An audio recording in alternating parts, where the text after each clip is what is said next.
nung time na yon, nag-iisip po kami ng paraan para ma-accommodate yung 1.5B na request na multipurpose building. So nag-usap po kami, nireport ko po kay So, Yusek yung Robert. nga, in short, diskarte na ninyo yon Yes ni po, Your Honor. Yusek Bernardo. Na Yes po. mag-flood control kayo para sa kanya without his knowledge. Para makapagbigay kayo sa kanya. Yes po, So, Your Honor. yung binigay nyo na pera, hiningi ba niya yun sa inyo?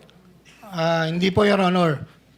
Hindi niya hiningi ang pera na dineliver mo. Ako po ang gumawa ng paraan para masatisfy lang po yung request na 1.5B.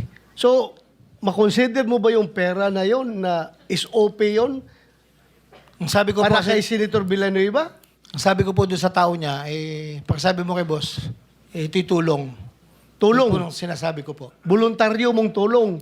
Opo, pero hindi niyo po alam doon ko po kinuha doon sa... Hindi niya alam na galing sa flood control project yon. Yes po, Your Honor.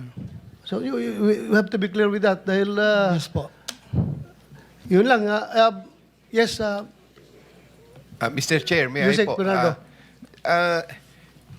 Hindi ko po maalala yung binabanggit niya na naririnig ko lang po nagkakaproblema kay Senator Joel Villanueva doon sa mga sa Bicam po kasi minsan nakakausap lang namin siya at parang humingi po kami ng tulong sa kanya pagka po sa Bicam po kasi sa Bicam sa budget hearing po kasi ay medyo talagang si Senator Joel so kami po, nagsabi ko sa kanya kung paano makatutulungan si Senator Joel. So, hindi ko po maalala kung paano pong na sinasabi niya na nagbigay ng 600 million na pondo. Kasi yung pong pondo na yon parang siya naman po ang nag-implement. Siya rin po ang kausap kung kausap po niya si Senator Joel, hindi ko na po masundan yon, Mr. Chair. Nabanggit lang po niya yung problemang ganon, pero hindi po ako aware na gano'n dun sa sinasabi niyang flood control. Hindi po. Kaya nga, gusto ko sabihin sa inyo,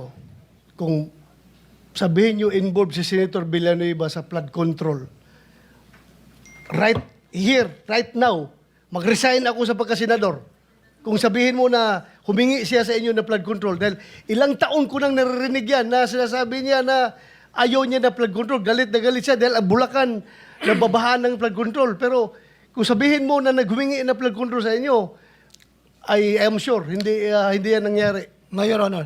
Ha? Sabi ko nga po, hindi po. Ako po yung nagawa po Pero kung sinabi mo sana na sa bata niya na itong pera na ito para kay Joel Villanueva, Senator Joel Villanueva, tulong ko sa kanya, galing ito sa flood control, sigurado ako hindi tatanggapin yun, magwawala yun. I agree, Your Honor. Kaya hindi ko po sinabi. Hindi ako didipisahan yung kasamahan ko, ha? I agree, Just Your Honor. to be honest with you, alam ko yan, galit na galit siya sa flood control si Joel Villanueva. Ilang budget hearing niya dito, siyang pinakamaingay na nag-criticize sa DPWH dahil sa flood control. Pero kung sinabi sana ninyo na yung tulong mo na binigay mo, galing sa flood control, baka sasakalin ka pa noon. I agree, Your Honor. Thank you po. Yun lang, Mr. Chair. Maraming salamat.